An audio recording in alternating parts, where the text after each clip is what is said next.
কড়াইতে দিয়ে দিয়েছি তেল, লবণ ছিটিয়া দিয়ে দিব, দিলে মাছটি কড়াইয়ের মধ্যে লেগে থাকে না।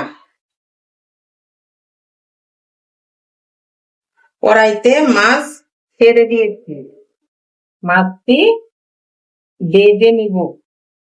ঝোলের জন্য মাছটি ভেজে নিব।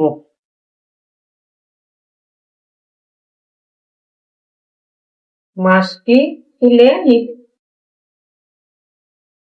মেথি দিয়ে দিব, মেথি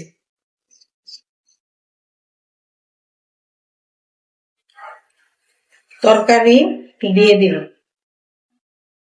তরকারিটা সিদ্ধ হয়ে গিয়েছে, মাছ দিয়ে দিই।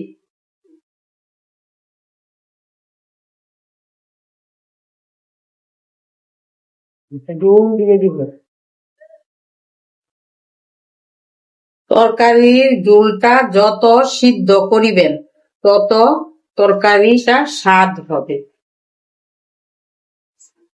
আমার তরকারি হয়ে গিয়েছে, এখন নামিয়ে নিব।